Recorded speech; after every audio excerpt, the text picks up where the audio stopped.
लेकिन सबसे अच्छी बात मुझे इन लोगों के बारे में ये लग रही है, इन लोगों के पास ढेर सारी किताबें हैं और एक अच्छा एम्बियंस एनवायरनमेंट है जहाँ में आके मेरी आत्मा तृप्त हो गई है। ठीक है, जैसे मैं इस किताब के बारे में, मैंने बहुत सारे चैनल हैं यूट्यूब पे मैं फॉलो करता हूँ। H.G. वेल्स साहब की किताब है। आपको याद होगा हम लोग CBSE में स्कूल में H.G. वेल्स साहब की 100 स्टोरीज पढ़े होंगे।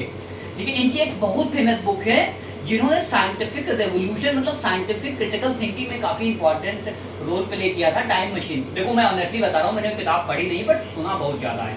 इस किताब के बारे में मैंने एक चलचित्र टॉक करके चैनल है, वो लोग रिकमेंडेशन उगा देते हैं, तो उन पे मैंने शायद सुन रखा था, वो लोग डिस्कस कर रहे थे। ठीक है, तो ये किताब मुझे लकीली मिल भी गई। मेरा दोस्त सूर्या है, ठीक है, उसको पढ़ने का शौक है H.G. वेल्स के बारे में। अब ये मेरा दोस्त जो है ना जुबान, इसने इंग्लिश डिपार्टमेंट से पढ़ रहा था, तो अभी हम लोग H.G. वेल्स साहब के बारे में बात ही कर रहे थे। तो ये आशीष बोला कि इंग्लिश डिपार्टमेंट से पढ़ रहा था, लेकिन स्पेसिफिकली इंग्लिश डिपार्टमेंट बोलने की जरूरत नहीं थी, क्योंकि जिन्होंने 12 CBSE बोर्ड से किया है उन्होंने भी H.G. वेल्स पढ़ा है। अगर आपको याद होगा द इनविजिबल मैन थी एक नॉवेल, तो इनविजिबल मैन वो भी साइंस फिक्शन थी। तो H.G. वेल्स के बारे में कहा जाता है कि ये बहुत ही हम्बल और बहुत ही typical lower middle class family से बिलोंग करते थे। इनके पिताजी हालांकि प्रोफेशनल क्रिकेटर थे, लेकिन उस समय क्रिकेटर्स की जो फाइनेंशियल कंडीशन होती थी वो अच्छी नहीं होती थी, तो वो शॉपकीपर भी थे, तो अपने पिताजी की मदद करते थे। वो चूंकि typical lower middle class family से थे, इसलिए अच्छी एजुकेशन भी नहीं वो अफोर्ड कर पाते थे।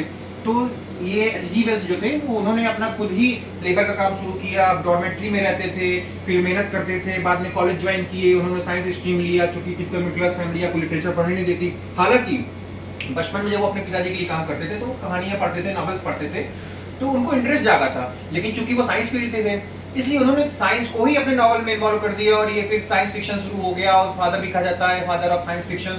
तो 1846 के अराउंड था, उस समय साइंस फिक्शन इतना था भी नहीं प्रचलन में, लेकिन उन्होंने जो लिखी तो लोगों के अंदर फिर एक आया मोटिवेशन आया कि नहीं मुझे भी साइंस फिक्शन लिखनी चाहिए। जैसे आप बोल रहे हो ना, जैसे आप बोल रहे हो वैसे इस किताब में ढेरों सारी जितने इवेंट हुए हैं through out the history, I think सारे कवर हुए हैं, सारे कवर्ड हुए हैं। लेकिन मुझे इसमें एक चीज लगा ना कि थोड़ा यूरोपियन पॉइंट ऑफ व्यू से ज्यादा लिखा गया है। इंग्लैंड से बिलोंग करते थे तो ऑब्वियसली बात थी। हाँ, जैसे एशिया में भी कई सारे इन्वेंशन हो गए होंगे, जैसे सतीश चंद्र बोस आपका शायद इसमें जिक्र नहीं है ना, उन्होंने बॉटनी के क्षेत्र में कुछ इंडियन स्कॉलर्स या फिर मतलब इन एशिया या मिडिल ईस्ट या ऐसे रिप्रेजेंटेशन।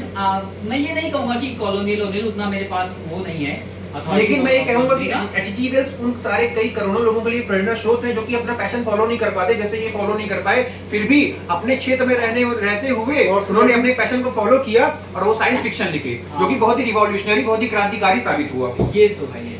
तो मतलब मैं ये कहना चाहता हूँ, आपको कभी टाइम मिले तो ये किताब पढ़िएगा। इस किताब में जितने मेजर इवेंट्स हुए हैं थ्रू आउट हिस्ट्री, आपको कम शब्दों में और मतलब ना ज़्यादा आपको पढ़ना नहीं पड़ेगा, 2-3 पेजेस में बहुत अच्छा क्रिटिकल अप्रोच से वो आपको सिखाने की कोशिश की है इन्होंने।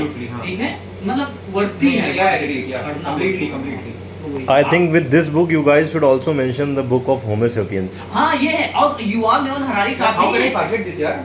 जिन्होंने लिखा 20 हाँ ये बात थैंक्स सूर्या, ये नहीं जो इजराइल के हिब्रू यूनिवर्सिटी में पढ़ाते हैं यार, उनकी अभी कई सारी किताबों की एक 25th lesson for 21st century ना, और होमो सेपियंस होमो ड्यूस भी लिखा है उन्होंने।